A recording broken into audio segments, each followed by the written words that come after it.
So I've been wondering about like who the natural enemy of Zygarde is. And I think the natural enemy is Necrozma. I look at Necrozma and I see a Pokemon described as the Prism Pokemon. And I look at Lumiose City and I see the Prism Tower. And when you read about Necrozma, you can read about that it once had the ability to give light in its original form. Welcome back to Hidden Power. This is a Pokemon podcast. My name is DustyGogoat. Today I'm with the LumiosePost. Hello. And not SoulSilverArt. We're today joined by Jake Steinberg.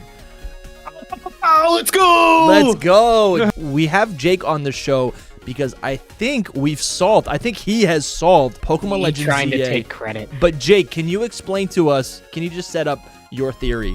Yeah, so I wanted to come on the show because I consider myself a Pokemon theory crafting neophyte, a novice, and I look to you both as mentors and guides, and I'm hoping you can rein me in, but also push me past my potential. I want to beyond the limits. Yes, I want to yes. As a theory crafter.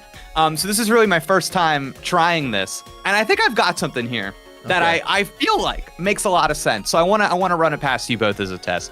And the first thing I did is that I asked myself, what is, in terms of data we have about Pokemon Legends ZA specifically, what do I feel like, out of everything everybody's talking about with the starters, the region, what do I feel like is good data and what do I feel like is bad data? And for me, a lot of bad data comes down to, we look at Pokemon X and Y, we extrapolate from there. We look at these other games, we extrapolate from there. And good data is, what have we actually been told and what have we been shown about this game? So I start from the title. I start from Pokemon Legends ZA, which I think has a big freaking question mark over it. I don't think anybody really feels secure in what ZA is trying to communicate to us. Would you both agree with that? It still feels like an unknown quantity. Yeah, you're having like there's no consistent thought process. Some people are saying it's like backwards time travel. Some people are saying Z is for Zygarde, A is for the A legendary we're gonna get. Right. It's pretty inconsistent what people are thinking about. I do think that A is purposefully trying to set up a mystery, right? That there's something there, and I will probably we'll definitely discover what it means.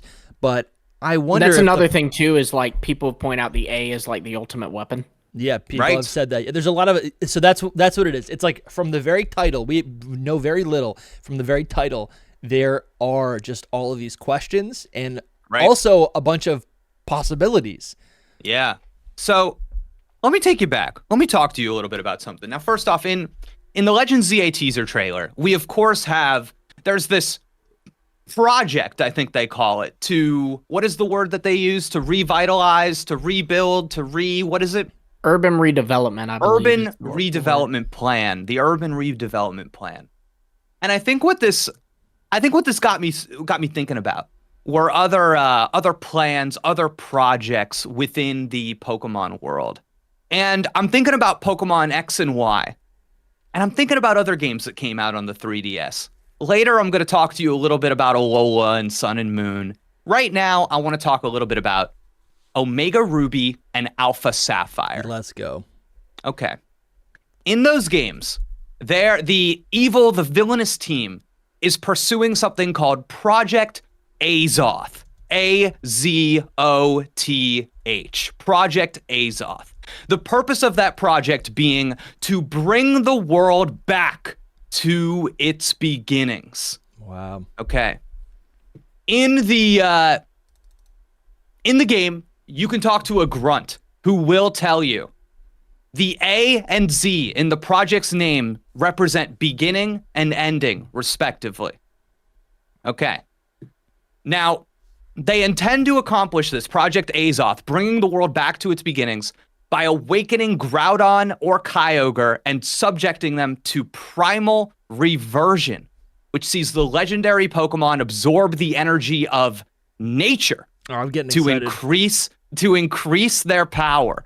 So already, I just want to highlight some things going on here. We've got the A and the Z built in here. We've got the balance between nature and industrialization taking the world. We've got that built in here. We've got beginning and end, something that I think is dramatized in the teaser trailer for Pokemon Legends ZA, when you've got the evolution, the devolving, the backwards, the forwards, something strange going on there. I think we all kind of have that. There's some kind of timey-wimey something going on here, and we don't quite know what it is. So let me tell you a little bit about Project Azoth. This is from, if you want to pull this up, Dusty, I'm pulling this from Bulbapedia, the Project Azoth files. This is file number 1 for the listeners out there. The goal of Project Azoth is to return the world, return everything to the beginning.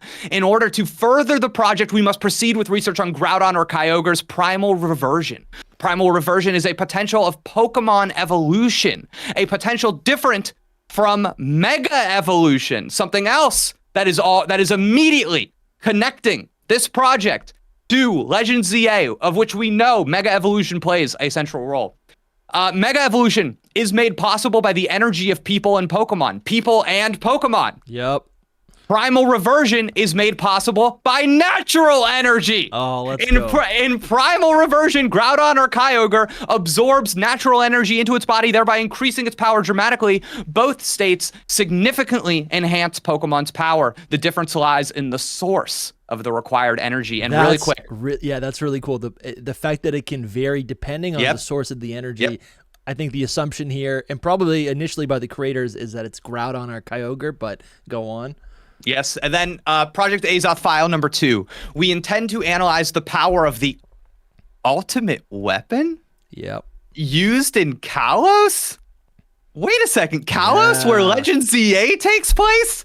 3,000 years ago, and work on the development of a drill weapon utilizing the technology, the C4 and Cavern. Okay, so the rest of this I don't really care too much about. Wait, why don't you care about it? The C4 and Cavern? No, well, I've made it's my like point, history, but it's lore. I'll finish it. The C4 and Cavern is sealed by the power of a legendary Pokemon. The only way to gain access to the cavern is to break the seal with power that exceeds that of the Pokemon. According to the report from the Petalburg Recon team, actually put that in your back pocket.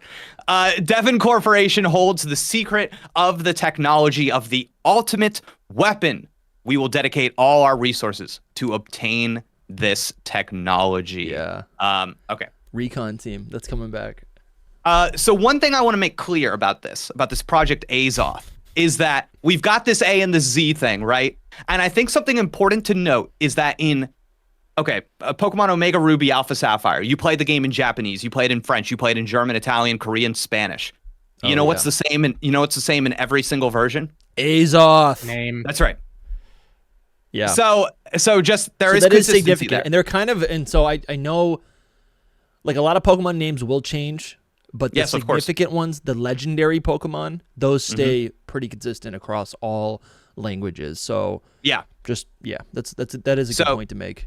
This isn't just like a fluffy, title for the English players. Yeah, and it needed to be that way because the letters A and Z in the English alphabet, beginning and end, that is why that name is what it is. That is, they felt that strongly. And you can go back to, it says right there where Dusty's pointing out the name origin, Azoth, as a term used in alchemy to refer to mercury. And that's fine. And I'm sure you could translate Azoth in that way to other languages. But if you did, you would not retain the A to Z, beginning to end. That is what Game Freak thought was important here. And that is why that element is retained. So we have evidence of A and Z being used with precision, purposefully, by this company in the past. And it happens to be, maybe not, I'm not too good at these things, the same generation as X and Y? Yeah, it's the same generation. Okay, all right, okay, I great. think, okay. Game Freak was definitely thinking about, in a lot of ways, a lot of the questions we had from the X and Y lore was kind of delivered to us, or at least expanded in these games, Omega Ruby and Alpha Sapphire. So this is not like you're just picking something random. Yeah, Oris was to X and Y what Frasier was to Cheers, I will say, where it's like half spin-off, half sequel. You know what I mean? Okay, lovely. Excellent. Leave a comment. We want to know your favorite Frasier character. Oh, wow. Okay.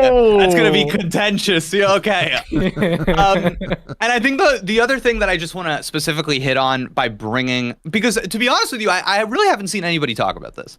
And the things that I think are interesting are the kind of repetition of these elements that I think are, the ultimate weapon, Lumiose, the tower, the infinity energy, like this kind of stuff I feel like is so consistent with a lot of the stuff happening in X and Y. Like there's this on the little Azoth page, there is even like in the games, there's this infinity energy rocket that ties into all of this. And I just think like it's not too outside the realm of what I'm thinking that a special kind of energy is something that we are interested in and maybe are pursuing in the Legends ZA, especially since we're seeing a kind of, I don't know, what have we decided this is? Early, late 1800s? I think France? I think honestly it is kind of contentious because because I think we had a show recently, I forget if you were on that, Jake, or not, but we were kind of playing with the idea that potentially this game could be just an alternate reality. Or maybe that was a rumor that we covered. I'm not sure. The idea came up, and it could make a lot of sense if basically, and listen, it could be future, it could be past. I think a lot of people assume past because that pairs up nicely with what happened in our world, which isn't impossible. I think Game Freak does look for real world examples or occurrences to kind of base these games on. So that's not anyways, I think it's up in the air. Yeah, I think another big point for past is a lot of people think, Pokemon Legends is the name of this franchise, which just invokes, like stories of old or whatever. But some things that some people have pointed out is like obviously the very futuristic looking like kind of trailer there makes some people think it could be the future. They also, some people, and I don't even really have a dog in this fight, but people have also pointed out that there are characters that you see walking around that seem to be wearing more modern clothing, like baseball caps. Sure. So, I don't know. But it's an interesting discussion. Like Dusty said, it's very contentious. You do have a lot of people arguing either way. So something that I think is just kind of, and again, this is me putting on my Pokemon theory hat. So I don't normally. So if this sounds like something I don't normally say, forgive me. I'm trying to. You're having fun with this. Listen. Exactly, you got me hook, line, and sinker right now. Okay. So I'm thinking about the Paris Commune of 1871. Okay, are either of you familiar with this? No. No. The Pokemon? I'm gonna look it up. So I would say what's it called? The Paris Commune, COMMUNE of 1871. Of 1871. Nice. And this feels like a Twitter thread. And I'll lead into this for you with something I do know that you've talked about. So you've definitely talked about Haussmann and kind of how France was designed by this person in a specific way, the beautification of France. Okay, great. And I think depending on who you talk to, you get this version of history that I think maybe is not holistic in what was being accomplished by France at the time. And like something that I think gets overlooked in modern times with Haussmann a lot is how oppressive his designs were to the working class of France. Okay. And it was this thing where there was a lot of like pushing people out of their communities, kind of serving the royal class, kind of heightening tensions between these two groups at the time, and even widening like streets so that it was easier to monitor potential protesters and move militaries through them. And it was done under this guise of beauty, but it was actually being done in servitude to the needs of the royal class. And so I already like that idea. I like that idea of using beautification as an excuse to carry out malicious intention. And I would say that now taking it to the Paris Commune of 1871. So the Haussmann stuff happened before that. I would say maybe before 1871. I would say maybe 30-ish years before. And it's these heightening tensions. it's people getting anxious with each other. And I would say that the Paris Commune is known as one of the 4 great traumas that shaped modern France. Wow. And have you heard about any of this, Lumi? Like on Twitter? Now it's starting to feel. Oh, not on Twitter. I thought you meant like actually like I took AP Euro, so now I'm starting to remember. Oh yeah. But no, That's I awesome. haven't seen people talk about this on Twitter. I will say I'm less involved in the Twitter sphere than our buddy Soul. That's true. I think you can, if anybody wants to read about this, there's a great piece in the New Yorker. It came out like a decade ago, maybe, by Adam Gopnik called "The Fires of Paris." And it kind of talks about this very awesome writer, talks about this historical period in a way that I find to be like very dramatic. So it's kind of fun to read. But basically the idea is that you can look at things like the Napoleonic campaigns, the 2 world wars, the battle for Algeria. And you can see that like, oh my God, these were influential and they claimed a lot of lives, but they now belong to a very like settled past. They now belong to this idea of the past that we regard historically. Like we all recognize Napoleon, bad guy, but Napoleon, but like an important, good Pokemon. Right. And the Great War, that was a mistake. The war in Algeria could have ended with Algerian independence. Like everybody kind of easily assents to these ideas now. But there are these civic crises that I think are still contested, and they hang around, and you can still see the after effects of them in modern France. Interesting. And yeah.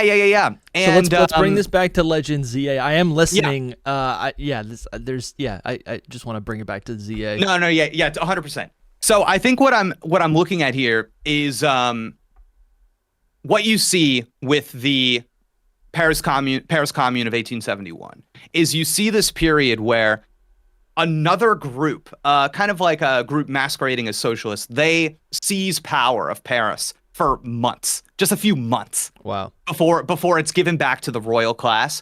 But then from that moment on through the rest of history, the path for the republic that you still very much see now in France, that's what started it. That's what kind of had these 2 sides that were at each other's throats and be like, okay, now we're going to kind of concede some of this to this side, concede some of that to this side. And now we're kind of like in the thrust of modern France. And I wonder if like,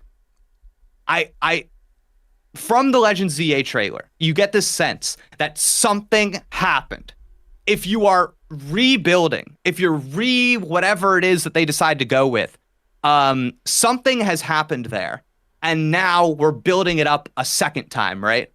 So I bring all of this up because I think anytime you're redoing something, that to me says that history is important to what's going on here. And I think in a lot of Pokemon games, maybe the fans make history, make lore important, but I'm wondering in this game, what if this game is actually focused in on its history? How would it show that? How would it dramatize that? And how can we tie that back into the beginnings and ends? Again, beginning and ends. Project Azoth. We've already talked about this idea. So let's come back to it. Let's see. Okay. What Pokemon games actually put significance on the history in the actual game itself? All Pokemon games share, have dialogue, have text that expand and talk and reference the past of the region. Right. But I'm trying to think what games actually care about history. Obviously, Legends Arceus. I would also say I would even say that does I see that like with Legends Arceus too, it's concerned with history because you are there. You are bearing witness. Yeah. And you're not really thinking about Hisui's past or Hisui's future too much, but what you are thinking about is the first Pokeballs, the first Pokedex, the first like that stuff. That's what's exciting. But I don't think you can do that trick again. No, I don't think you can play that thing. So what is it going to be in this game? And I think I know what it is. Okay, yeah. Okay, yeah, go. Just and Lumi, jump in at any point, man. I'm taking a lot of this in. I know. I'm listening. I'm taking it all in. I've written down stuff like okay, all right. That I think all connects, but I want to hear the full thing. Yeah. Okay, great. I don't want to stomp on you and say something that you're about to say. Yeah. I think we can all agree that Pokemon Legends Arceus, you go back, you watch those trailers, very obviously, at least aesthetically, influenced by Breath of the Wild. The music, the vistas, like that is so well communicated to us. What if we go back? What if we look at Breath of the Wild? What does Breath of the Wild do? In this open world, in this open world, you can find collectibles that give you a vision of the past, Beautiful.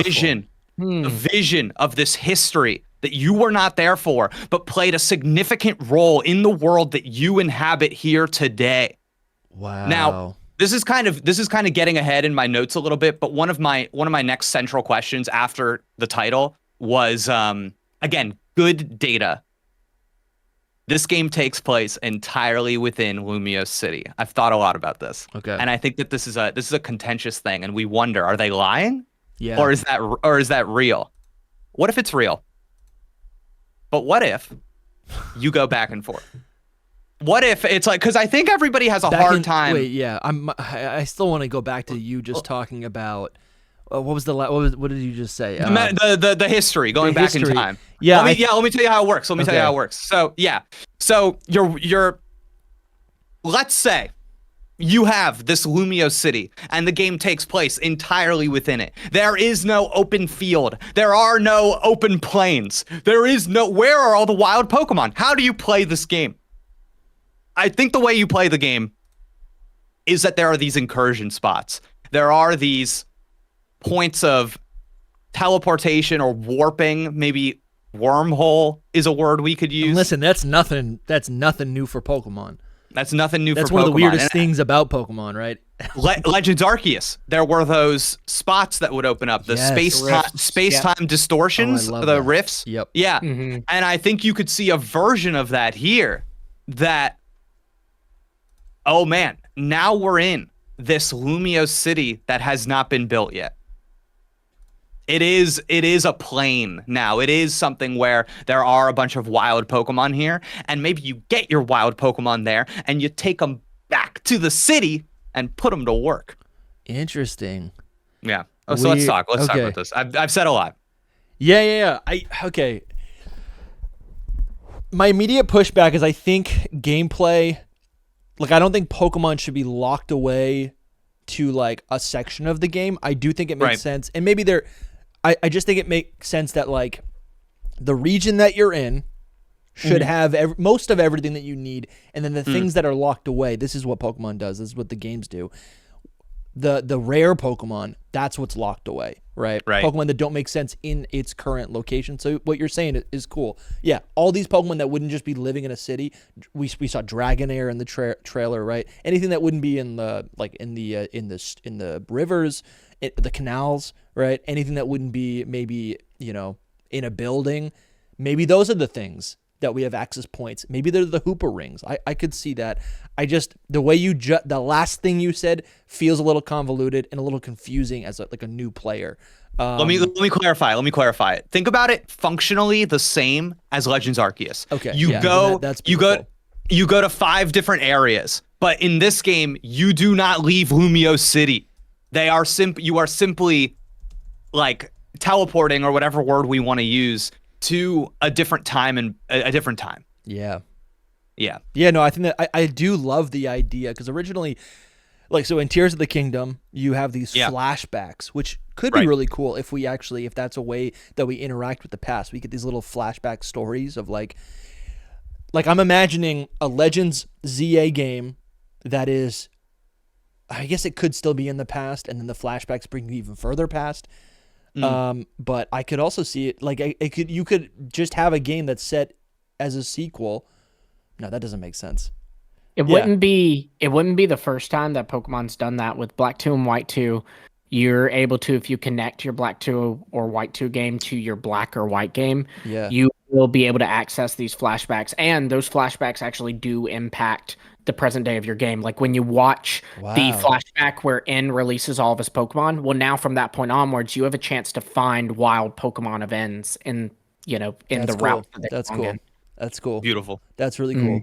Yeah. And, we do get all these talks, to tie this into something I think we'll talk about later in another episode. There are still a lot of rumors circulating about Unova games on the horizon.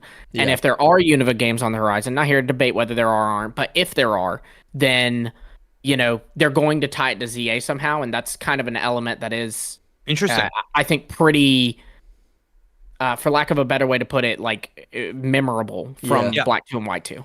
Yeah, so this is a picture of an ultra wormhole right now, which I think does maybe tie into your later point, Jake. But this key art of these ultra wormholes, I'm not saying we get access to ultra wormholes, but I love this illustration and how each of these portals show what the world would be that you're going into. And if we imagine that we're in Lumio City and we're just in this, in this city, then you see a wormhole, or whatever you want to call it, a hoop or ring, whatever sort of portal that is there. And you can step into maybe back in time, still in the city, but maybe it allows you to step out into an enclosed area that's somewhere else in the Kalos region. Yep. There's so many different ways that you could handle it that the particulars are almost like... Sure. Negligible, you know what I mean? Because I think the idea though that we're all trying to reach is in Pokemon Legends ZA, they told me that this game will take place entirely within Lumio City, but at the same time, we all hold a belief in our heart that we will be able to approach a volcano. So how do we? Yeah, I think. How do we make that work? No, absolutely. Yeah. I'd like to double down on Jake's use of wormholes in this too, because Excellent. I have had a theory. I did a video on my channel that the Tapus will play a role in Legends ZA. Yes. And basically, like, the concise version of this theory is, for one, looking at, because I like to try to find like out of game building evidence for it, but then also I like to try to find in-universe evidence. So in-universe, just some quick things. The Tapus are protectors of natures. Their signature move is even called, I forget the name now. I literally just had it and blanked it. Nature's Madness, that's right, yeah. And they're protectors of natures. They specifically, in Ultra Sun, Ultra Moon, Sun and Moon, they're depicted like protecting Alola from these foreign species, the Ultra Beasts. Yeah. Likewise, Zygarde is also a protector of nature, and interestingly enough, Zygarde is, while he doesn't have his own story, he's a pretty sizable part of Alola. There's these Zygarde cores of a boxed legendary, so essentially a god Pokemon, just scattered around the Alola region. And that's a big question of what's Zygarde doing here. Well, he's likely there because he also sensed this natural crisis to the Ultra Beast. I mean, we see from the Ultra Wormhole where you visit, where Guzzlord has like kind of taken over Alola, we see what can happen with these Ultra Beasts invading. So obviously Zygarde's going to go to the source to stop this crisis. Yeah. Ooh. Then out of lore, like looking at game building, in Pokemon Scarlet and Violet, we had the DLC brought back every single legendary Pokemon with the sole exception of Xerneas, Yveltal, Zygarde, the Ultra Beasts, the Tapus, and Type Null and Silvally, which Type Null and Silvally were literally designed to be Ultra Beast killers. Yeah. Now, we know, okay, well, Xerneas, Zygarde, and Yveltal, they obviously were not put in this game because they're playing a role in Legends ZA. So my thing is, why can't that be the case with the Tapus and the Ultra Beasts too? Yeah. Also real quick, in universe as well, another good explanation for this is in universe. If we're assuming that geography is the same or at least similar to real world geography in the Pokemon world, that would put Kalos just across a little channel from the Galar region. And in the Galar region's southernmost point, the Crown Tundra, there are ultra wormholes. Are there? Wait, what? Wait. There's That's ultra new to me. wormholes? Yep, Max Adventures. Ultra wormholes open up. It gets its own little story at the end. Oh, that's so true. Whoa. Okay, that rules. Okay, that's sick. I love that. Lumi, I completely agree with you. I had written down all that stuff you said about the unobtainable Pokemon in Scarlet and Violet 2, because that is so sus. Oh, it is so sus. And it's so funny when you pull up that list. I was looking at it in on Cerebi, just like the list of Pokemon that are not obtainable in Scarlet and Violet. And so many things jump out to me on that list. One, everything you said about the Ultra Beasts and the Legendaries 100%. But also, I counted 16 Pokemon with Mega Evolutions just happen to not be in Scarlet and Violet. And now, like, come on. So now I look at that list and I go, oh, you all seem to be preparing for us. They also too, they did a bit of editing on the back end, right? Like one thing that's interesting is Ultra Beasts were, as of last generation, as of Generation 8, Sword and Shield, Legends Arceus, Brilliant Diamond, Shining Pearl, Ultra Beasts were classified as sub-legendary Pokemon. So the same thing as Suicune, Raikou, Entei, the Tabus. Okay. They have now actually, in this generation, in Scarlet and Violet, even though the Ultra Beasts aren't in the game, they have now coded them to be their own classification.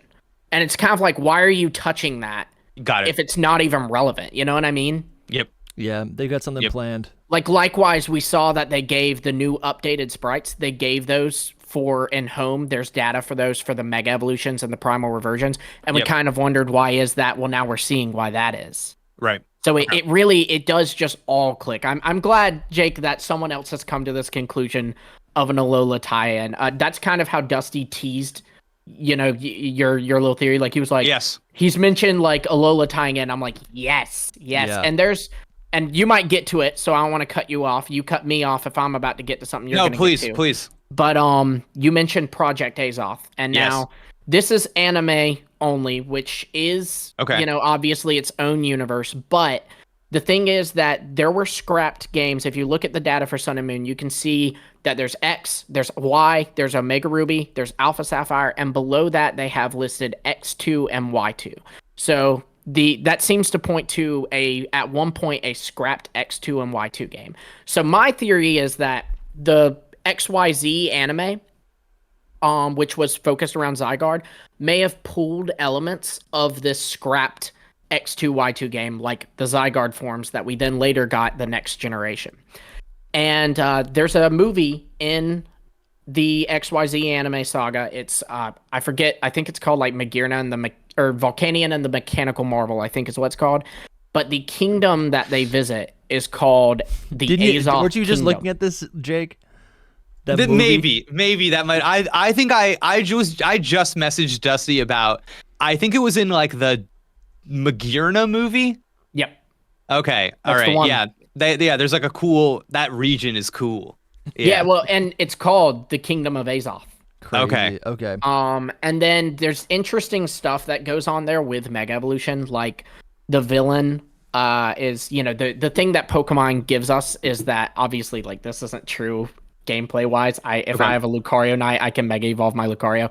But the thing that the game tells us and the lore tells us is, you can only Mega Evolve a Pokemon if you have a strong bond with it. Sure.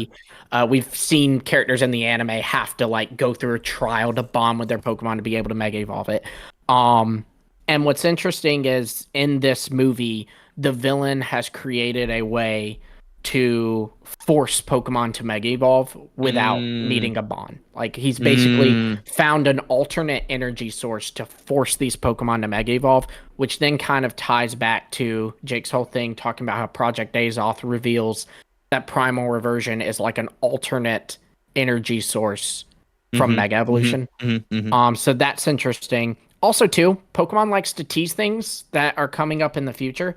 And I do think it's interesting that a big thing in this whole Project Azoth is, like you said, Jake, it's, Team Magma and Team Aqua, depending on the version, going after this. And that was kind of a big deal, was Team Magma and Team Aqua. It was the same game, essentially, but two different villain teams, depending on which version you're picking. And in Legends Arceus, you can like see that like the Diamond and Pearl clan have like pictures of like an Archie ancestor and a Maxie ancestor in there. So it, like, I don't know, it just, that all feels very, with all this combined, it feels kind of sus, Definitely. Yeah, I completely agree. So many good things in there. I think my extension of all of this too is that I start asking myself about the antagonist of these games, or at least the antagonistic force. And I start to, because I think we are all kind of on the same page in terms of Zygarde. It feels so natural as a video game mechanic to be collecting the Zygarde cells. And I think we all kind of feel like that. Maybe we're aligned with Zygarde in that way, especially since it is positioned as, I think heroically, typically. Yeah. Yeah. Okay. So I've been wondering about like who the natural enemy of Zygarde is, and I actually don't think it is Yveltal. And I think maybe we all agree to that. I agree. Yeah, okay. And I think the natural enemy is Necrozma. Oh, I like this. Yeah. And so my whole thing is that I look at Necrozma and I see a Pokemon described as the Prism Pokemon. And I look at Lumiose City and I see the Prism Tower. And when you read about Necrozma, you can read about that it once had the ability to give light in its original form, but it lost that ability alongside its true form after being injured by the Ultra Recon Squad's ancestors in an attempt to steal its light. Their ancestors? The ancestors of the Ultra Recon Squad injured Necrozma. So we have never seen, and then it's theorized that the Z crystals are pieces of Necrozma. Totally, yeah. You could see the Necrozma's core right there. That's probably where they would come from. That's I've never heard that part of the lore. So yeah, and the whole thing is that Kukui and Lily have this conversation where they go, oh, the sparkling stones and the Z crystals used to perform Z moves are fragments of Necrozma's body that it lost when it was injured, and they rained down into Alola. Yeah. So according to the Ultra Recon Squad, the light that radiates from Necrozma is the aura that surrounds the trainer and the Pokemon while performing a Z move. But I think the important thing here is that is that this connection to light, right? Yes. And I think they kind of say this thing about Necrozma where it's like in pain and it's like thirsting for light. And its whole thing is that it's trying to suck down more light. And that's why it likes Solgaleo and Lunala, because they have this infinite well of light. And then you take it back, you look at Lumiose City, you look at a city that's being developed, a city that is embracing light, maybe for the first time. Maybe you are building up power plants in this city. In X and Y, there are blackouts that you have to fit. That like all of this stuff comes together, and it's like, how do we translate blackouts into this game? How do we make this a mechanic? How do we do this? How do we do that? But I think what I love the most is maybe this idea of getting this form of Necrozma that nobody has seen before. Yeah. Maybe it's not even called Necrozma at this point. This would be a Pokemon. Okay, yeah. Maybe it's called something that starts with an A. And it's Necrozma backwards. Yeah, that's what I told him when he told me that. That doesn't. I don't think that's what it is. Though it's Zygarde dash Amzorka. Amzorkin, yeah, Amzorkin. Amzorkin. I think. But yeah. So that's so cool. I think. So Necrozma has. I'm just trying to understand this. Necrozma has a form that we have not seen where it had the power to bestow light. It was a battery of sorts. Yes. Right. Yes. A power source. That's cool. Yeah. And it's like, I think that there's so much you could do with Necrozma.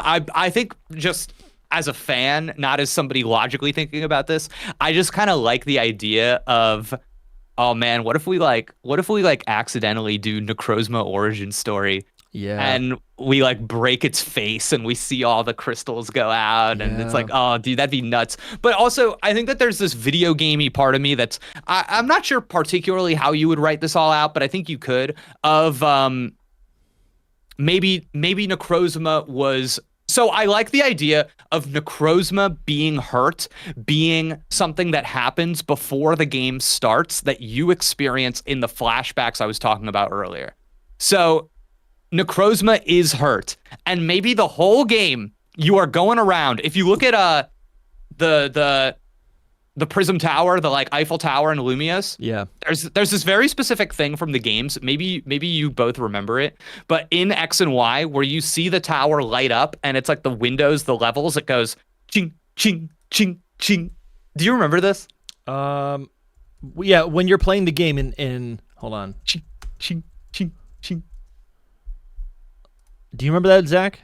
Yeah, like when you turn the power back on, yeah. Okay. Yes, yeah, that's it. It's definitely in that little like There it's was that, yeah. There's a view little of it. cutscene, yeah. Yeah, you know exactly what I'm talking about. It's so funny. Yeah, I do know exactly what you're talking about. I played X and Y like 3 months ago, right after they announced Legends EA, so I'm fresh on it. Yeah. So there's just this there's this thing I have in my head of like, oh, okay. You go around the city, you restore power to these areas.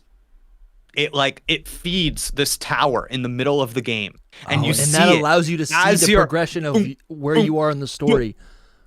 Okay, that's really that is nice. Something that we've noted before is that the Lumiose Tower, it's I don't know if it's a gameplay function, but it's like a symbol of the region. Obviously, the Lumiose Tower is a symbol of Kalos, but it also, as a player, it's something that is visible from anywhere on the map. It's something so high in the air that allows players to, I don't know, it's like it just kind of like it enhances the ambiance of the region in a similar way to Mount Coronet in Legends Arceus. So that would make sense, like as a progress marker, to not just have it be a meter like in the UI of the game, but actually have it be like visible to not only you but also the the NPCs throughout the region. That's really cool. Definitely. And I think you can see in Lumiose City how it kind of feels like there are segments or like important points of interest. And it's like, oh, okay, I can see how, Legends Arceus, you had like the 5 bosses or whatever. And like every time you beat one of these, it's like this thing in the middle of the town. It glows a little brighter. Sure. It gets a little more, and then maybe that unlocks things that you can do in the town and like, whatever. But I think the way I envision this is that there's somebody who's pretending to be good but is actually bad, and it's like, oh, they're trying to get all of this light to Lumiose Tower, but actually hiding below the tower is sweet little Necrozma. And he's slurping it up, dude. He's slurping it up. So how would you tie this into that I just closed the tab, the Paris commune? How would you tie that in? These gameplay references, right? These references to the Alola legendaries, and then that historical reference. Yeah, and I think what I'm thinking about is like having just like the narrative nuances of having somebody new in power, and maybe for a short amount of time.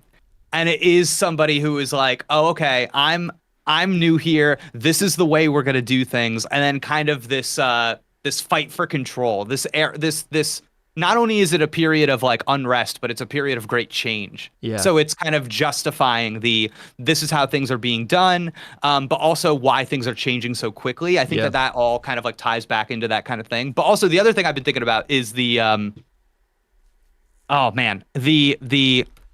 how Necrozma can... Okay, so first off, fun, stupid thing. Yeah. Necrozma apparently is like not an Ultra Beast. Yeah. It's not an Ultra Beast. It's just which is so weird. Which I think kind of like actually gives it a license to show up in other games. Yeah. So it's just like we almost Mewtwo. It's whatever. Right. Yeah. So we actually don't like have to worry about that, which I think is kind of fun. But I was thinking about, this is kind of like a dumb thing, so I took it out of my notes, but I'll mention it to you now. Sure. When I was thinking about the title of the game, Legends ZA, I was thinking so much about how all the Ultra Beasts had that name before. That was their code name. Yeah, and it was like something, Dash something. And I was like, oh, what if that's something here, actually? What if we're like calling it? So Buzzroll, for example, is classified as UBO2 absorption, right? That is kind of cool how that's also similar to like Type Null. Yes, that's like a code name. Yeah. So I thought there was kind of... Oh, yeah. So the code name of this Pokemon would be like maybe something ZA is the code name. Yes, it has an actual name. And so in a lot of ways, ZA isn't this big mystery, but it's actually a name just like Arceus is a name of a legendary Pokemon. That's nice. Right, and I kind of wanted to just establish that design language, because I think you could repurpose it in a lot of different ways. It could be something for a Zygarde that we don't understand. It could be something for that original Necrozma form that we have not named. It could be something for, there's so many different ways that you could utilize that. So I think it was important just to note that as something that exists. I like that. Yeah, and I think like so something I really like about the inclusion of the Ultra Beasts in this game is that one, you go back to Legends Arceus and you see that the Gen 5 help me out, the tornado, the thunder, those tornadoes, thunderous, landorus. Yeah. What are they called? They're the Kami now quartet, but their Pokemon name is like their in lore name is the Forces of Nature. Yes. Lovely. The Forces of Nature. So that's a Gen 5 invention going into the Gen 4 Legends Arceus. Okay, fantastic. So now we've got the Gen 6 X and Y kind of Legends game. So why don't we take these little weirdos, the Ultra Beasts from Gen 7, put them in this game? And I think this totally makes sense because you look at, again, we're in Lumiose City. How are you getting these things in here? I love the idea of these incursions coming through portals and making problems for the city. And as a matter of fact, do you know who else loves this idea? You ever play a little game called Little Town Hero? Is that? I actually I've never played it. So Little Town Hero. Game Freaks, Little Town Hero. Yeah. Okay. But yeah, Little Town Hero, a whole game that takes place within a town. Yeah. And little monsters. So that's interesting to think that Little Town Hero was actually kind of like a testing ground for Game Freak, right? I think what it does. It at least to me shows the kind of ideas that they are interested in, right? Yeah. And I think like you see those in Little Town Hero, you see these like big monsters come into the town and you have to defend the town, and I go, oh, we could do that. Yeah. We could. You know what's crazy? Yeah, And I also Pokemon over the years got so like overblown and self-important with these like giant world-ending legendary Pokemon. If you want to take it back to old school, right? Red, blue, and yellow. Yes, there are big and powerful monsters, but the world feels very small. And I think Legends Arceus was successful in that same way. Even though we're dealing with these world-ending legendaries, the actual impact in the characters, in the towns, and the people, the Pokemon that we care about are really just in the town. What is it? Jubilife Village. That's all we care about. We care about Jubilife Village and the Pokemon and the people within it. And I think, I think that it could be really effective if they kind of bring it back to that, right? And that's what they're doing with Lumiose Tower or with Lumiose City. Yeah. And I think think about in Legends Arceus how that is accomplished. So the team that you are a part of in Legends Arceus, that is called the. What is it, Zach? It's the Galaxy Expedition team, I think is what it's called. Sure. And I think we are meant to understand that as a play on the evil team from Galactic, yeah. Lovely. Okay. And so now you think Legends ZA, what is the team that we will be joining? Does anyone really think it's Team Flare? No. Well, I mean, and let's think about it. So Team Flare, to me, what that communicates is a beautification. Yeah. And I think you could see Team Flare kind of turned into less being a team with like purposeful, malicious intent and more being a team about sprucing up the city. Yeah. Well, what it's worth, they're about flair. For what it's worth, too, that ties into the original Team Flare. Their whole goal, while it was malicious, it was based on we want the world to be beautiful. Like it was literally like a direct reference to like the Holocaust. Well, exactly. Then you tie that back to the stuff going on with like the Housemen and how there is this shroud of beautification hiding malicious purpose. Yeah. So that I think fits in beautifully. But I think like that is one group that we participate in. I do think that there is another one. I do think that Team Flare will not be defending the town from incursions. I think they're focused on beautification. They're focused on building up the town. I think there's another group that's focused on the antagonistic force, protecting the people. And I do think that's the Ultra Recon Squad. This is cool. Yeah. Can I also want to say too that the Ultra Beasts, what they've represented in a Pokemon game is like, it basically like an invasive species, right? Like they being there threatens the ecosystem. They are not meant to be in this world, and they don't need to be here because we saw what Guzzlord does to it.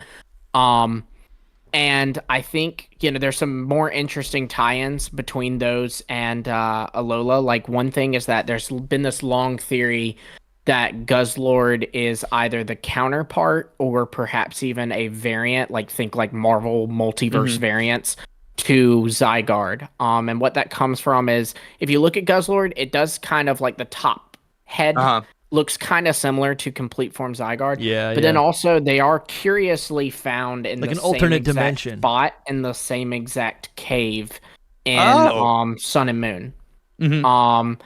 Then also too, I think, going back to what I said about the Ultra Beast representing these invasive species,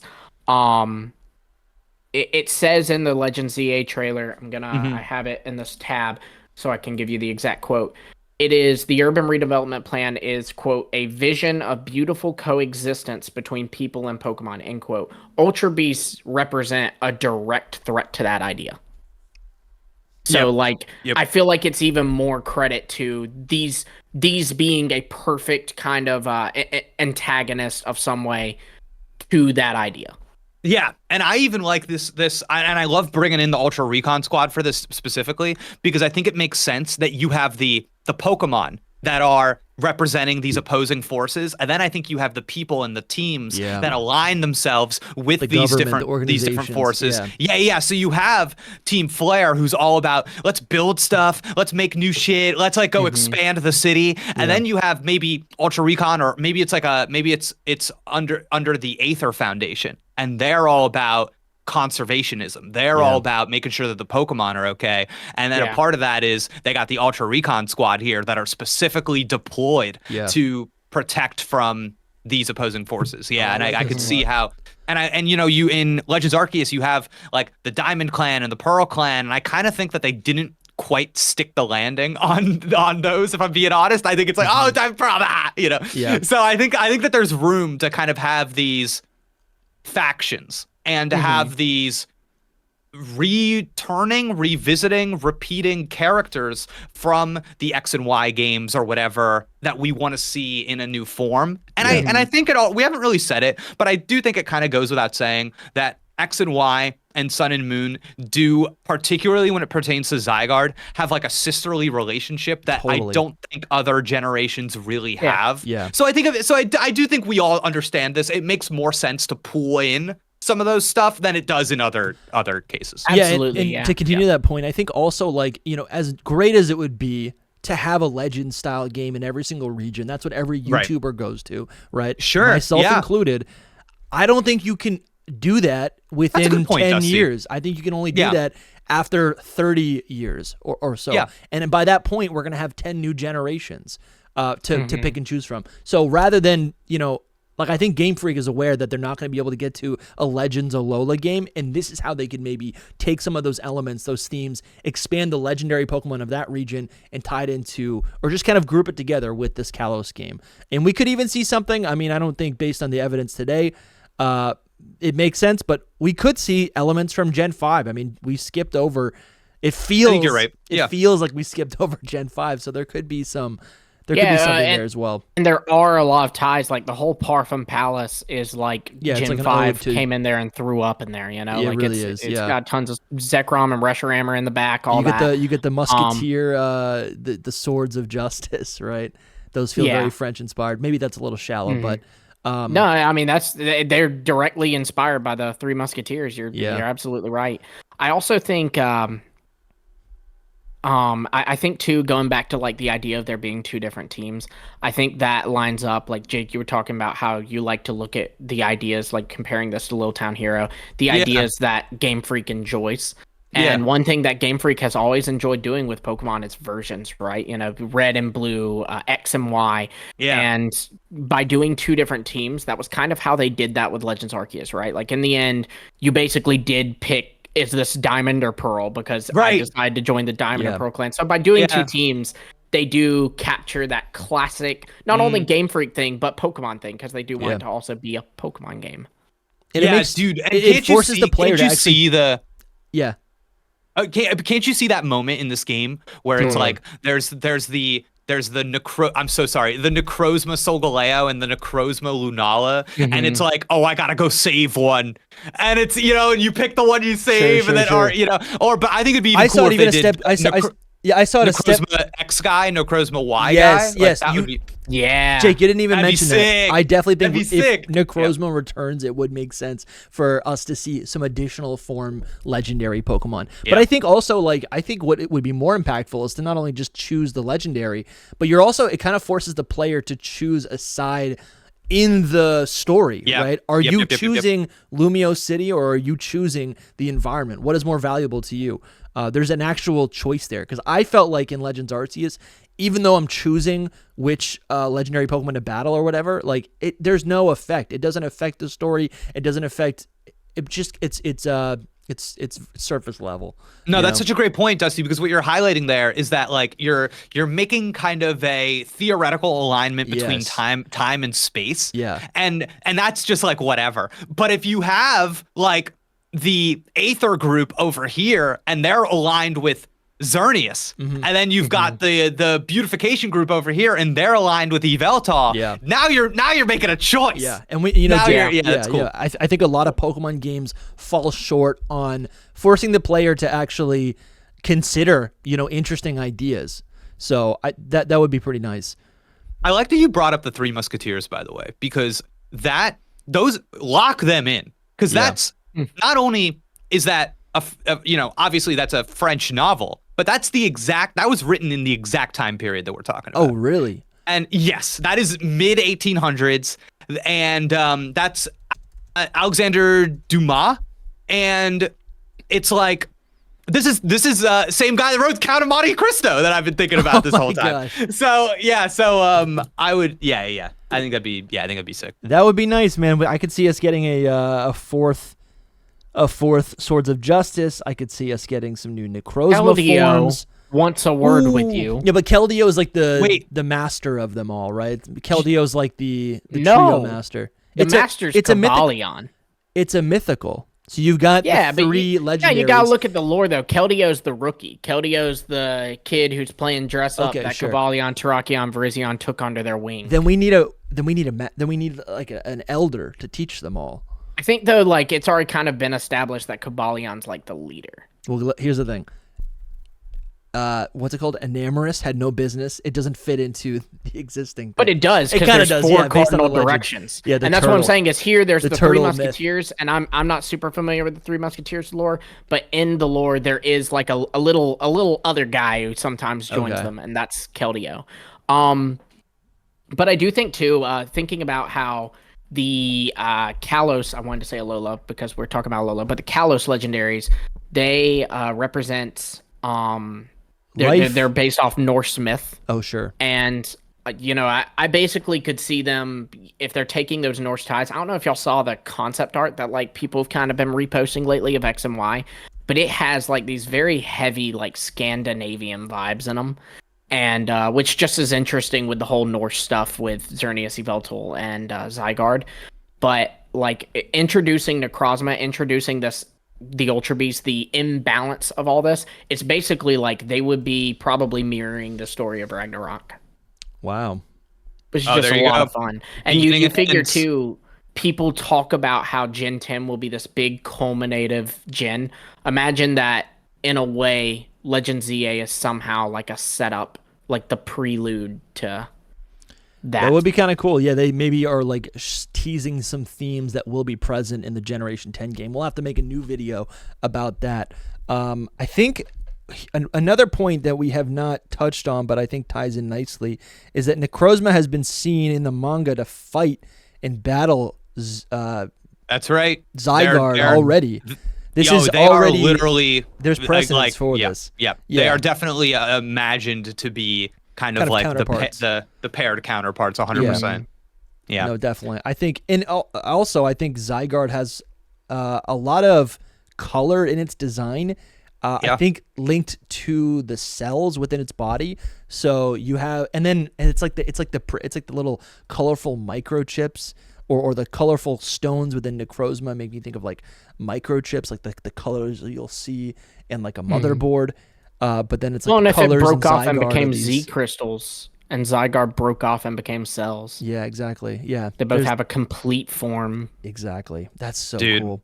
You know what I love about this too? I feel like if we're thinking to the future about Gen 10, we're thinking about having a level of familiarity with different concepts or whatever. Like, I think part of the reason is if you think like Gen 10 is going to include a confluence of gimmicks from past games, it makes sense that you got to get Mega Evolution on Nintendo Switch so that people are familiar with it. And I think what we're doing here is we're actually kind of backdooring the Z crystals in as well. We're kind of going, we're explaining. Cool. We're bringing them for the familiarity so that people know. It is kind of wild that people are like starting Pokemon on the Switch now, and actually just don't know about the 3DS games. That is kind of insane. Okay, I've got some stray things that I think are kind of fun that I wanted to mention. Yeah. I've been thinking a lot about the friends in X and Y. You know the friends? Your buddies? Yeah. Oh yeah. Old Tierno, Trevor, and Shauna. Yeah, and it's like I think like are people curious about what role they're gonna play in Legends ZA? Not really, because they're not going to be in the game. They're not going to be in the game? They're not going to be in the game. I mean, if it's set in the past. I have an idea. I have an idea for how okay. I have an idea. Okay. So, well, yeah, but you know how you get like the ones, the people that like look like them, you know? Sure, the ancestors, yeah. Sure. Yeah, ancestors. Okay. Listen, here's my thought. These kids are like 10 years old. They're not 3,000 years old. Okay. Okay, all right. Here's my thought. What's going to be on Tierno's shirt? It's not going to be a Vanillish. What's it going to be? It's Collusion Vanillish. Or it's Collusion. So I've been thinking, I've been wondering. I'm like, okay, we could totally just have them around the town doing different things. Dogs at his dance studio, dogs at hanging out the haircut place. Like we could do all that, sure. But what if? Okay, I was thinking about features this game could have. And I think we all are aware, X and Y, the focus on customizing your appearance. Oh, dude, yes. Let's evolve that. First Pokemon games that allow you to select a body type. So I can maybe and check this out. Listen, the Union Circle we've been doing this in these Pokemon games. You can run around together in the Pokemon game. This has been pretty consistent. This is something that I think Game Freak is trying to do in these games for some reason or another. Even though in Scarlet and Violet, there's pretty much no reason to do it. You can run around together with your friends. What if you customize your character and you're running around together in Legends ZA and that's your friends, dude? What if that's how we bring that? You know what I'm saying? You are them. Friends. Yeah, you are them. It's like I can make a guy that looks like Tierno and run around with you in your game. Yeah, that's cool. That's really cool. There's an old. It's definitely needed. Let's be honest. Mm-hmm. There's an old 4chan post that automatically that should be your first cue. Oh, 4chan post. I'm logging off. But no, we like those. Some people believe it. Some people don't. It's got some iffy stuff. It's got some non-iffy stuff. But it's basically saying this guy saying this is what X and Y. These are some scrap stuff from X and Y. And one thing that he did mention was that initially the purpose of Tierna, Trevor, and Shauna was to implement a new team battles feature, which that is love that. Love that because explain that team battle. I don't know what you mean. He didn't really go into, or they didn't really go into details on if what it was, what kind of. He just kind of said team battles and. My assumption is because again we're looking at Gen 6, right? My assumption is this could be this could have been a very, very, very early raids. Yeah, I'm thinking of in Gen 7. What is it called? With the masked royale, the Pokemon Royales. That's battle royals. That's 4 Pokemon all at once, which feels like a continuation. I hate that they're called battle royals. It makes me so mad. Yeah, it sounds nice when you say battle royale. Yeah, but no, they left out the E, so it's royal. Oh, they did. Yeah. Yeah, I think Pokemon was experimenting with these different types of way to battle. In Gen 6, right, we got the Sky battles. That's pretty, and it feels just like triple pointless. Rotation inverse. Triple rotation where Gen 5 and then this game introduced inverse battles. Okay, so I can see that. Yeah, maybe I could totally see Tier being here's a dance battle. We're gonna dance battle. And it already said that's already something that exists in our world. But they kind of use that term to describe what that type of Pokemon battle could look like. They're kind of like contests in that way. So I could see that. Well, and I do think I feel like these games being in the city will have an enhanced focus on like side content and mini games. Yeah. And I can just see it, man. I can just see like you're playing online with your friends, you're running around the city together, you're taking pictures like you could in X and Y. Yeah. You're roller skating. Maybe you do it. Maybe your friends, you decide to do a Rhyhorn race, you know? You sign up at the local track. Yeah. I don't know. I think we assume that like there won't be a multiplayer feature in Legends ZA because there wasn't one in Legends Arceus really, besides like trading. But I don't know. I think these games are different. I think they're and they can I think it's important to them. Yeah. I think they could have multi-battle battles and still have a feature. You know, like there can be no player versus player, and there still be a way for me to interact with you. Yeah, or there could be PvP. Right? If megas are in this game, I'm starting to think there could be PvP, but because it's not actually, because Legends ZA would have a different battle, what do you call it? Like a meta, like it's a different system. It's a different battle system, right? Like it works different than the main series games. You could still have PvP, but just like not make it the, main competitive VGC format, right? Which it wouldn't be because it's singles. Yeah, I agree. I still think that they'll change Mega Evolution to be more sure. More of an overworld presence, because I think that that just even if they have player versus player, even if they add more battles, Legends games are more focused on that action element. So I feel like they're going to make important things like Mega Evolution to the game have more of an influence on the elements they're wanting us to focus on. Yeah. So all right, Jake, you've told us a lot here. Is there any other evidence, or would you like to deliver closing thoughts? One stray thought. Okay. We see. Okay, I'm so sorry. Two stray thoughts. First stray thought. We see that blueprint of the whole map of Lumiose City. Yes. And we know that the game takes place entirely within that map. Well, allegedly, we believe that. That's what they've said. Sure. They're showing us what we're going to be playing within. Yeah. Right. But this is also not gameplay. And I just wonder. Right. And I just wonder if anybody has had the thought of like, this area is wild until it's not. I wonder if anybody's had that thought. I think I've thought of that. Yeah. Okay. Because and then you keep build it up about, throughout the game. Yeah. Yeah. There's something that I think is built in to Legends Arceus that doesn't get a lot of attention is context sensitive reactions. So something stupid. Like you take I've started out with a Rowlet in that game, right? You throw out your Hisuian Decidueye, and if you throw him out on the ground, he just stands there. But if you throw him out over the ocean, he'll fly. Yeah. And it's like, oh my God, there's something built into you that we don't get to see. Yeah. And I think about this a lot where like I think a core gameplay loop in this game is going to be you have to catch all of the Pokemon because Pokemon are going to be labeled like, oh, this one is good. This is a cutting Pokemon. Wow. And it's going to be good for chopping stuff. This is like a lifter. This is a that. And that will be kind of like the in-game explanation for you're building the city and why you need different kinds of Pokemon. Yeah. Do you think that would also function like the HM? Because what you're describing is an HM or a ride Pokemon. I'm thinking more this is a function for the Pokemon that are in your PC.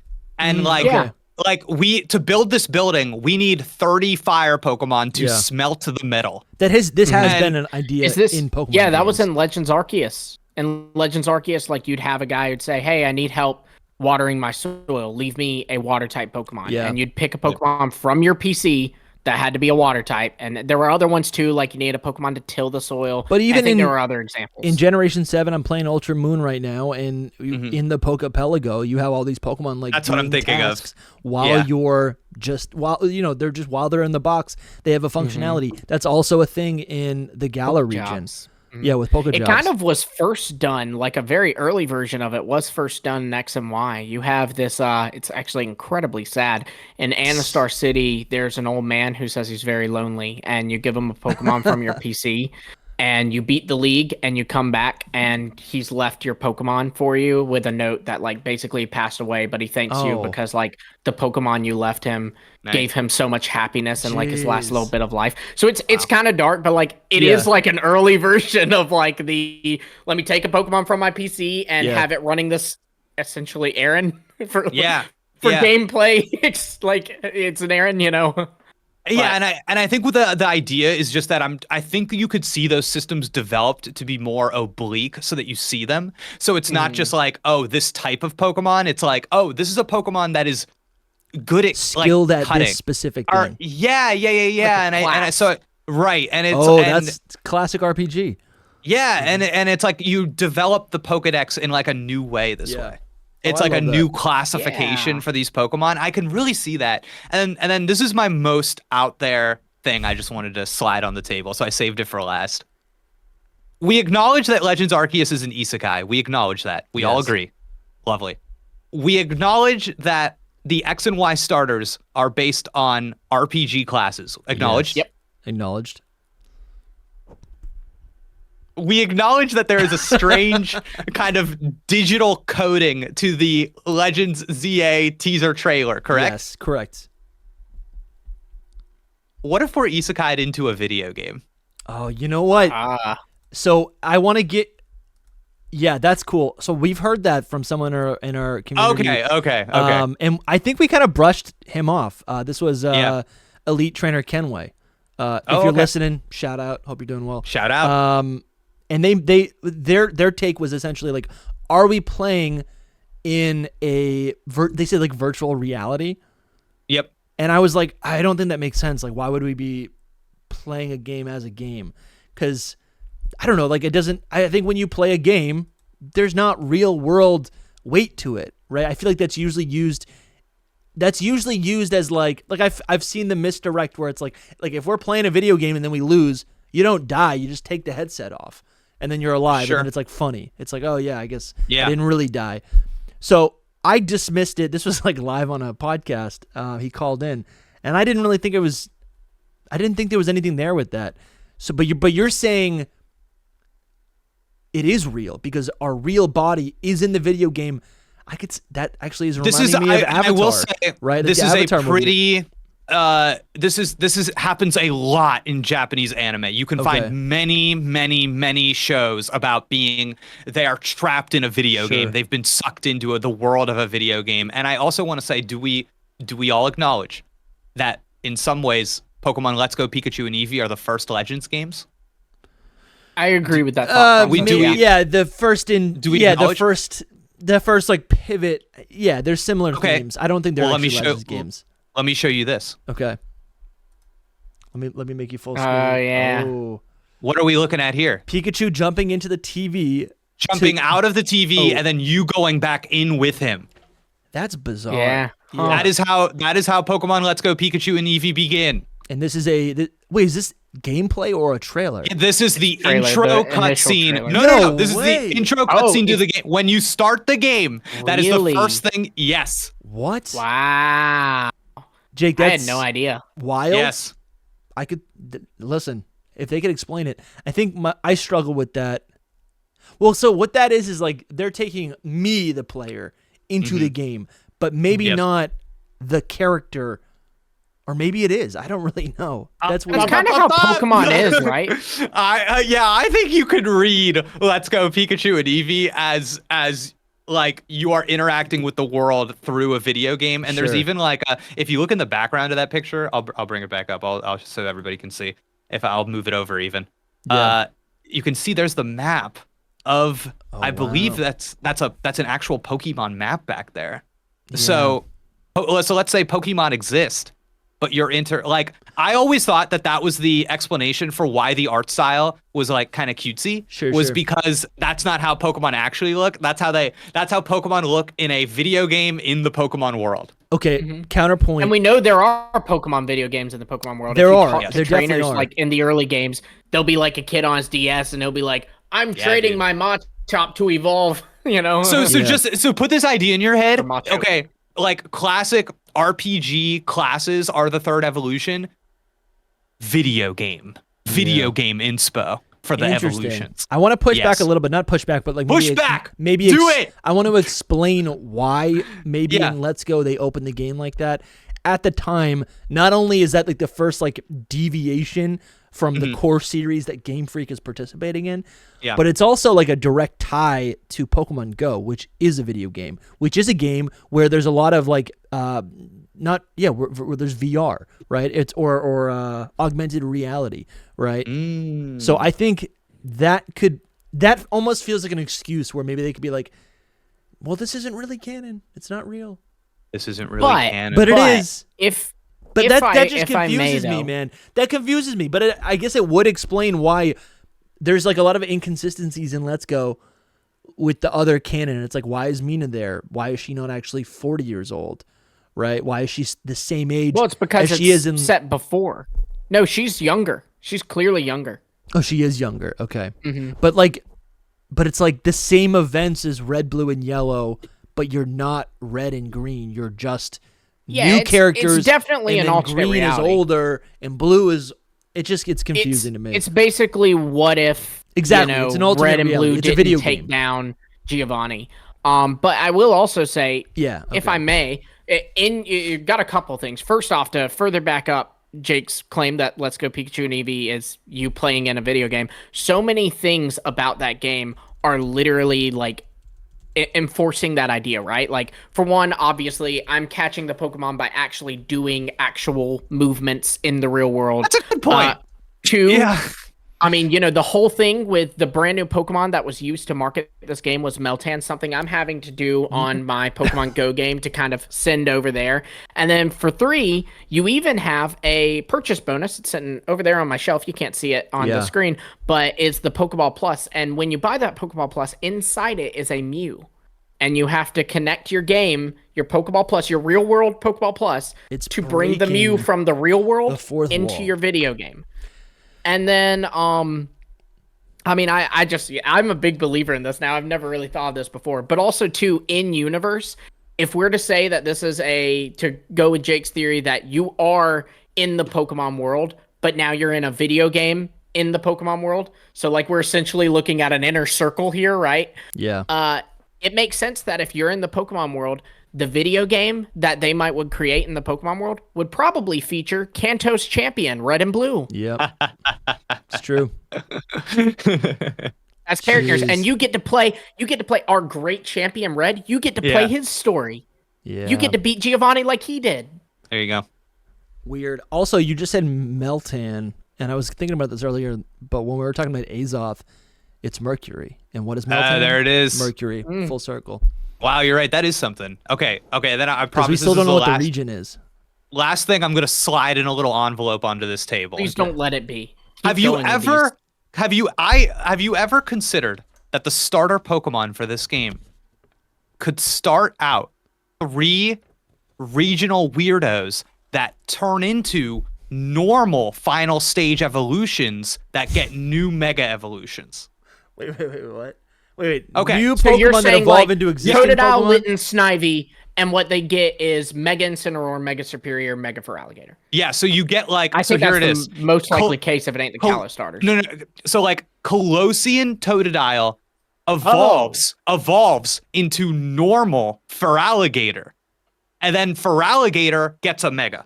Wait, I'm so confused. I don't know that... What's confusing, Dusty? What is so you know how Dartrix evolves into Hisuian Decidueye? Yes, that's a deviation of the branch of the branch. It's a separate branch of the evolutionary line. Exactly. So imagine you start out from something that deviates into the thing we already know because it's in the past. So you're getting to the thing that we're familiar with. So you start with that's insane. So yeah, and I'm just thinking about the trailer. I'm thinking about and going backwards. I'm thinking about the going backwards and being weird. And so I'm like, what if you start out with something weird? So that way it gets a regional variant in the first stage, and then it gets a new Mega in the third stage. Yeah, that would actually make sense. Like it would make sense that the thing that you're not familiar with evolves into the thing that you are familiar with. I would say though, and I guess at that point though, it's just like I don't know. I guess the Mega's I agree. I see the logic. I wanted to see the logic. I see the vision. I just feel like Game Freak is totally setting themselves up for failure. If next trailer they're like, in Legends EA, here's Colossian Totodile, and everyone's like, dude, we are getting Colossian Feraligatr, and then they evolve, and this is just regular Feraligatr. Yeah, we have this at home. The poor guy who picks Colossian Tepig because he thinks Emboar will be good now. You know, and you get the Mega though. All right, Jake, I do want to know what you think the starter Pokemon are going to be for Pokemon Legends ZA. But first, let's thank our sponsors. Okay, so we want to thank our mythical tier supporters, Hayden Segal, Indiana Jenkins, Ryan Amphazinus, I think is how you pronounce that, Cornet Highlander, Tyler Low 15, Primal Gray, Sully the Skeleton, Matt Hale, the PokeKid 01. We want to give a special shout out to our Arceus tier supporters, Young Smokey, Case, and Hayes, and a Gigantamax size shout out to our Game Freak Inc. level members, Drogane, Bramtastic, Rilo, and Sheevburger. Thank you so much, everyone, for your continued support. The show is growing strong. Even in the driest year of all, the show is continuing to grow, and it's all because of you guys. If you want to support, if you want your name to be read during every podcast, you can become a Patreon or YouTube channel member supporter. For just $5 a month, you get access to the secret Discord. You get access to our entire archive of bonus episodes of Secret Power. Those are full episodes with guests, without guests. We get into the nitty gritty of like what we're doing that week. We get kind of introspective. We talk off topic. We'll talk about stuff that has nothing to do with Pokemon, and then we'll also talk to guests about Pokemon and get to know them a little bit more as people. There's also a bunch of other perks links are in the description. But if you want to support, please. Anyways, thank you guys so much for your support. Thank y'all. Yeah, thank you so much. Jake, do you want to let us know what your starter picks would be? My starter picks be or predicts? Yeah, let's do predictions. Like I want to predicts. Last week, me, Lumi, and Soul, at least I feel like I drew a line and said, this is what I'm predicting. I think we each did. I think Soul was a little bit more loose on his. He's a little let's face it, he probably knows what they are. But no, yeah. My prediction was, I think we should share with Jake what ours were. Please. Okay, for a little warm up. So my prediction is the most boring. I think that the starters in Legends EA will be Froakie, Fennekin, and Chespin. Yeah. Listen, that's pretty good. Like this. I do like this because that would mean I'm with Chespin the whole game, baby. Yeah. And yeah, there's no way he's getting... My thought process is they'd get Megas in the end. So you'll get a Mega Greninja, Mega Delphox, and for you, Jake, a Mega Chestnut. Plus, it's been so long since anybody's been able to use the X and Y starters. It's not like we got them in a Brilliant Diamond kind of Shining Pearl kind of game. I see the logic there. I see the logic. I like it. I was re-listening to our starter Pokemon episode from last week, and I started thinking to myself that it might actually, like, I could totally see a world, and this is developing. This idea is developing as we do this show. I could see a world where just an existing trio from a separate region, so like a whole full trio, let's say the Alola region, Rowlet. No, that doesn't make sense for Alola because Rowlet was already a starter. But basically, my idea is like, what if all three of the Hoenn starters, for example, were brought to Kalos? Just a little bit of a twist. Fun. Rather than mixing and matching, they just say, because that is a deviation from what they've already done, but we still end up evolving those Pokemon into new regional forms specifically for the Kalos region. I was just thinking about that this week, and I could see that as well. But, okay, so you, Lumi, you choose the three Kalos starters. Yeah. That are going to get Megas. My pick at the end of it all, and I made a lot of revelations during the video. I think we're gonna get a Totodile that is kind of a callback to the alligator or the crocodile that was found in the Paris sewers. I think that's so novel. It's not European. It's nothing vague. It's not like this kind of thing happened in this region or like a colony of France. It's like this thing happened in Paris. And it's so perfect. We get a little water poison for alligator. Yes. Ooh. I think that'd be so clean. And then for the fire starter, I think there's a lot of opportunity for... I want Litten. And I think there's also a lot of opportunity for the little black cat Pokemon to evolve into either, Jake, you actually messaged me. Or you left a comment on the video. It could be a Pink Panther. I could see Incineroar being like a fairy-type Pink Panther. But I think also the fact that Incineroar is playing a character as a wrestler, it's a heel, it's playing the villain, it's an actor.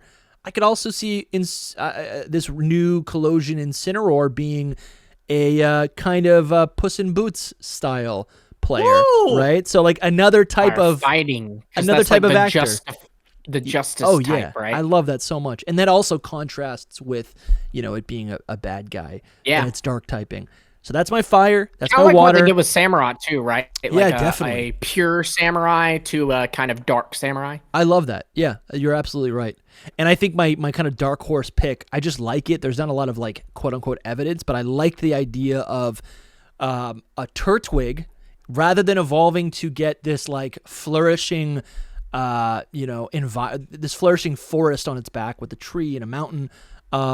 Instead, I could see a Collision, this specific, past Collision Torterra to actually evolve in this region and resemble a lot of the architecture of Lumiose City, specifically. Again, very specific to Lumiose City, but also kind of reflects maybe...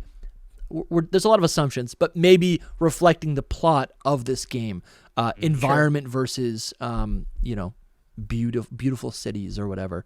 So some of your picks pick. are Turtwig, Totodile, Litten with regional forms, Minor, Froakie, Chespin, Finnegan with Mega Evolutions. Yeah, exactly. So Jake, not only do you have to pick your starters, but you have to tell us what you think's happening in the end there, if anything. Right. Okay, so here's where my head's at. Let me bring you through my process. I think that the starters are in such a weird place for this game just because I cannot get out of my head the degree to which Scarlet and Violet DLC was like, here are all the starters. It was like a point of marketing for them. Mm-hmm. And that will be the most recent like new Pokemon product between then and Legends ZA. Like there's nothing in between them. So the idea of them making any 3 starters exciting and new and feel like a reveal on Nintendo Switch is so like hard for me to wrap my head around. Really? Because that's weird. Yes, okay. Because no matter who they show in that trailer, I can pick up Scarlet and Violet and I can go catch them, no matter who they show. Yeah, that's a good point. I think that's weird. So that's what makes this conversation so hard to me, and that's why I think there's got to be some kind of mix-up. There's got to be something that I don't quite understand, because I just think throwing out 3 of any kind doesn't quite have the same kind of zhuzh as it did when you couldn't just get those games on Nintendo Switch, or get those Pokemon on Nintendo Switch already. And I think that Game Freak and the Pokemon Company understand that, which is why I think they understood how exciting it was to have all of the starters catchable in Scarlet and Violet. So they know that. They know that having them, being able to get them is exciting. So how do we revitalize that excitement? Do you have a solution? I gotta tell you, I do, but you don't like it because we just talked about it. Sure. And So my solution is, of course, that you have Colossian starter Pokemon that are from the bygone era of Kalos. This is, you get your Colossian. Okay, so the one I'm gonna commit to Litten. Nice. I'm willing to. I am so confident that Litten is showing up. Favorite. I'm Paris Cats, confident. I'm so confident. So yeah. So just for the sake of the example, Colossian Litten evolves into Torracat. Okay. And then you go, wait a second. That doesn't make any sense. My weirdo little ancient Kalos Colossian Litten just evolved into the modern Torracat, and then it evolves into Incineroar. Weird. And you go, wait, we're just going from past to present. It's like the game is. And I think that you get this Incineroar, and now the new thing, the blending of the people and the Pokemon, taking it out of this version of Litten that did not have a relationship with Pokemon trainers ever. Kind of like a wild cat on its own. Oh, now, I love that. And then That's it a evolves. great way to illustrate it. It evolves into this Torracat, which has that bell around its neck, which is like, oh yeah, I have a relationship with a trainer now. I have a collar. And then evolves into Incineroar, which is like a human invention, wrestling. There's something like, yeah, and then the epitomization of that connection with humans being able to mega evolve combining that all together, I think that's how I kind of demonstrate that arc, and that's how I make the first stage something exciting again, something new, something that you haven't gotten before. So that's what I'm going with. It's not do I necessarily please. I think listen, you're telling a great story. I think I can feel it. Like I think that you illustrate that idea very cleanly. It does break my brain, and it doesn't feel like a very compelling product for Game Freak to be like, wow, look at this new Pokemon that you're going to evolve in 3 levels. Yeah, I know. And then you're going to lose that new form. It just feels it in a lot of ways. And listen, they haven't done it in 20 years. That's a baby Pokemon. Yeah. Right? Yeah. But I do think you bring up a good point that we do have access to all the starters. So what they could do, the reason why we had base starters in Hisui in Legends Arceus that evolved into regional forms was because that the story explained that those Pokemon were brought to Hisui, the land of Hisui.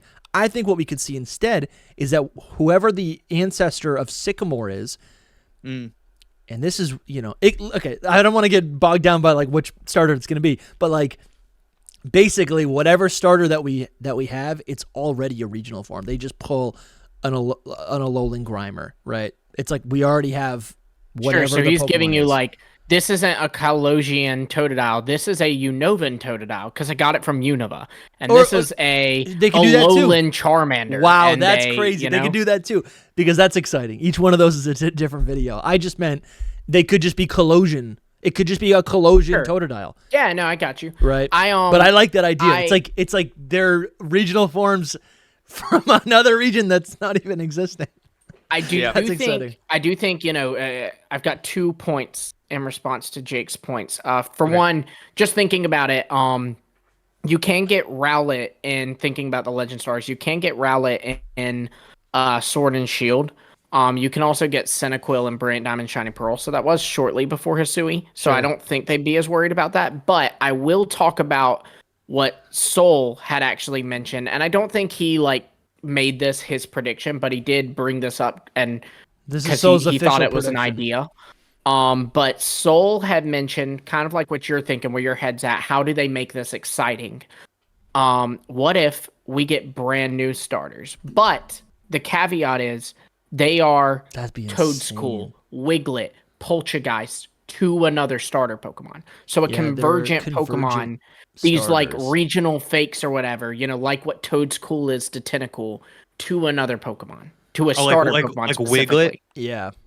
So you get Toedscool, Poltergeist are the 3 examples we have. But it'd be like, Frotodile. This is a Pokemon. It's a new Pokemon, but it looks like Charmander and it's grass type. Frotodile is a frog that looks like an alligator. Because so the fan terms are convergence. Some fans call them regional fakes. Lookalikes. That genre of Pokemon. Yeah, I think that's interesting. I'm here for it. It would be crazy I would like it, but I just don't know if they do it. I think starters are kind of sacred in that way, and I don't know. Who knows? They talk about them so specifically because it's it's such a brand First thing. Partner Pokemon. I know. It's like that's so hard. First partner Pokemon. But the thing is, it's like they have trained us to think about it a certain way. But what if that was all on purpose? What if you know what I mean? Like, what if they pushed the starters in the Scarlet and Violet DLC so hard? Yeah. For just so that they could, I don't know. Or listen, the starters could also just be, we didn't even talk about this. The starters could just be Torchic, Mudkip, and Trico, and then you get their mega evolution later in the game. It literally could be as cut and dry as that. Or the Kanto starters. Right. It's tough, right? Because I think in my head, there is no universe in which you cannot get a Charmander in this game. There's no universe. Specifically because of the megas.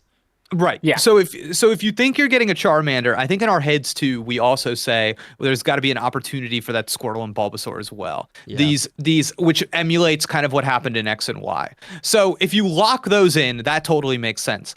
Simultaneously, we all kind of, I think, agree that those X and Y starters got to be getting megas. So now lock them in. But are they just going to do what happened in X and Y, where you get the X and Y starters and then later you get the Gen 1 starters? I don't know. I think they could easily give us like a mixed match of starters. So like Dusty, you had predicted Totodile, Litten, and Turtwig with regional forms as the finals, like a regional Torterra. So they give us that, right? Mm-hmm. And those are our starters. But then later in the game, Sycamore goes, hey, or whoever goes, hey, pick a Kalos starter. Oh, well, I'll pick Froakie. Have this. It's the Greninjite. Yeah. Okay, here's my pitch. Okay, all right, here it is. I'm committing to this. Expected. I'm sorry, I'm committing to this. No, we're good. You start the game with a Squirtle, Bulbasaur, or a Charmander. You select them before you are isekai'd into Lumiose City by whatever device in the game.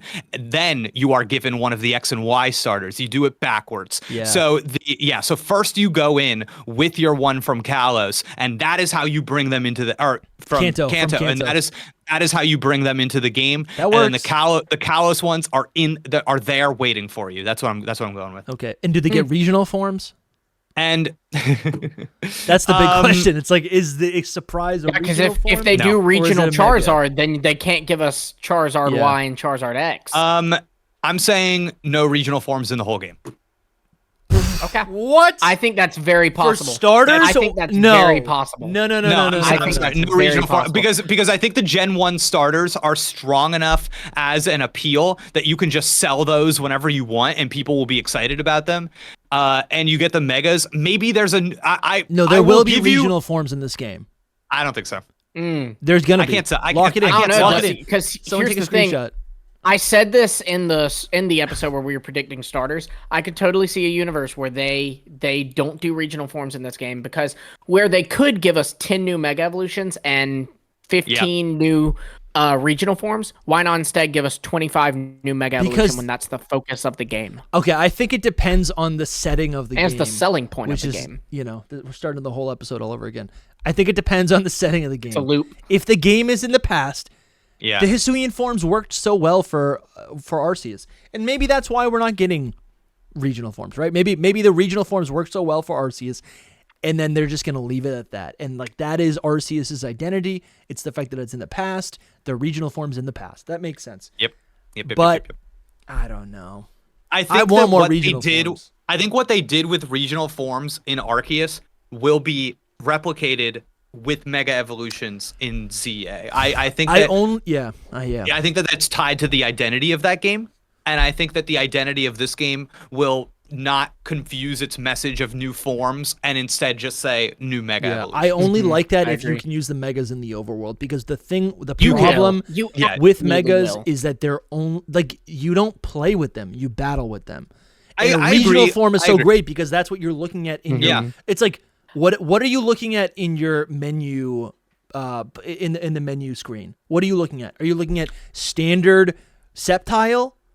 Because if so, that's kind of boring. I think it's clear that this game will recontextualize Megas in a significant way that will affect how they are used in games and other media going forward. Yeah. And I think that something that I've been thinking a lot about is in Legends Arceus, the thing that makes you, the player character, special is that you are not afraid of Pokemon, right? And that does not work in this, from what we've been told in that teaser trailer for Legends ZA. It's not going to be, so what is the thing that you get pulled into this world to do? And I think it's got to be about the capitulation of this game's main idea, which is the symbiosis between Pokemon and human. And I think that's why it makes sense to me that like maybe you come over with this Kanto Pokemon that you have a bond with. I think there's a version of this game where you jump in with your Charizard immediately and are like, oh, the thing that's special is that I can Mega Evolve this at the jump. That's what makes it so that I can go take on all of these other things in the area. And so because then you get around power of Mega Evolution. That's cool. Yeah. Yeah. That's cool. I still think there's gonna be some regional forms in the game. I mean, listen, do we want them? Yeah. Obviously. Yeah. I'll take them. If I still want my water Arcanine. Look, man, if Game Freak goes 50 brand new Pokemon, just brand new, not even a form or nothing. And I'm taking it, you know? Oh, yeah. Do you guys ever wish that in like the remakes they would introduce versions of Pokemon that came out later back in that area in a like a Jotonian version. Oh, of, yeah. Absolutely. You know what I mean? Yeah. We were doing we did another video. I'll plug it. Maybe I'll put it in the show notes. Where we were thinking about like what would a Kanto Johto Legends game be, or like some sort of remake. And we were looking at the list of Pokemon that show up in Heart Gold, Soul Silver that are not from Johto or Kanto, and it's like there's a Numel. You get like Numel to appear in the Ilex Forest, and I'm like, if it is gonna appear, wouldn't it have some sort of regional form? Like that's so strange to me. So yeah, I think about that stuff all the time. That would be really cool. Wow. But okay. Pokemon Legends EA will include Necrozma. Will have ties to Alola. What's your thesis? Just like sum up your thesis. I think it will have intimate ties to not just Alola, but specifically Necrozma. I think specifically like the wormholes will, or some kind of like portal, something that like that device will be key to these games. And I think that the Ultra Recon Squad or the Aether Foundation, whichever one they want to go with, I think that will be at odds with Team Flare. I think that Zygarde and Necrozma will be positioned as forces acting against each other. Yeah. You might be working for the wrong one. You might be, helping out this one, helping out that one. But I think it's very clear to me that if we focus in on this idea of we've got one group pursuing conservation efforts, and we've got another group pursuing what we might call gentrification, or just the ongoing project that is the building of these cities. That not only are you going to have Pokemon aligned with those conflicts, you're going to have people aligned with them too, and that I think sets up a lot of what's going to be going on in this game. Interesting. Yeah. But yeah, and I'm I thinking think of change and displacement, which is partially I don't know if it's the full theme, but does tie into the themes of the Alola region, right? And those games, Sun and Moon, right? Yeah, and I think you see a dramatic opposition when you look at Lumio City and when you look at Alola. I think those things are in conflict with each other. I think definitely. You kind of see how one is the answer to the other one. So to kind of bring these elements together, I totally see that. And of course, my main thesis, which I somehow didn't even mention, is that you're going to be able to make your Pokemon wear clothes. I love that, Jake. Well, thank you so much for being on the show. Links are in the description to watch Jake and to see everything that he's been doing. Dude, it's been super fun to watch you play through some of these older Pokemon games and kind of reinterrogate them from not only from the perspective of 2024, but also to kind of like challenge our nostalgia. Like you played through Heart Gold, Soul Silver. You found out that was your favorite game. I love that one. And then everyone said, watch Black and White, or, play Black and White. That's the next best game. And you replayed that, and you hate it. So mad. Those VODs are all on your channel. But yeah, what else you want to tell the people?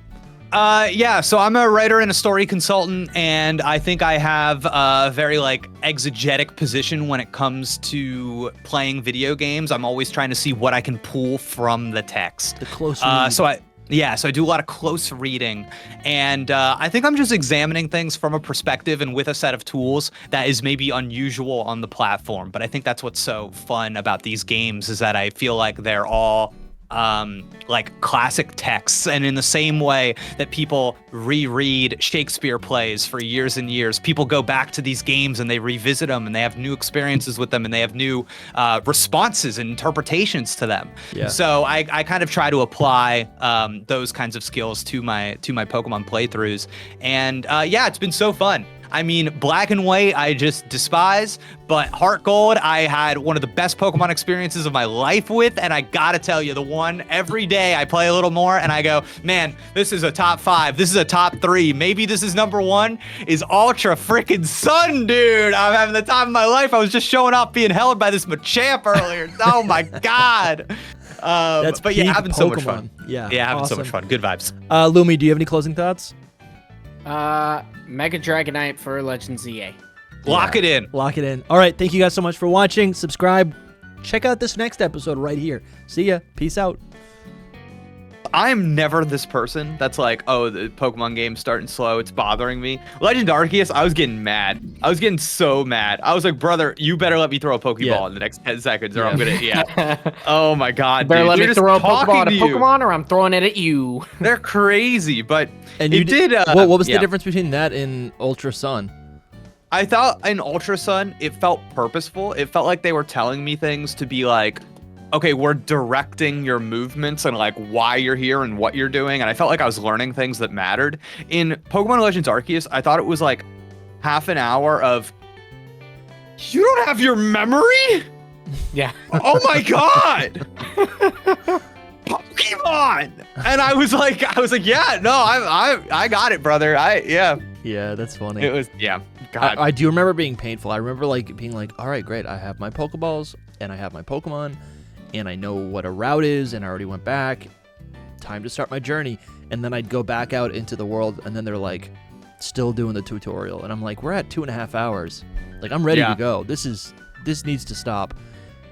It is. I think the most interesting thing to me was that you like cannot redo the beginning of that game from what we know about this one in the new one because it just doesn't make any sense. Like all the stuff that Arceus says to you about why you're there and like the thing that makes you special in the town, like literally the thing that makes you special is just that you're not afraid of Pokemon. That's like that's the device. Oh, interesting. And like if the game was presented the way it was presented in the teaser trailer or whatever, where it's like everybody's just having fun with their Pokemon, then why are you special?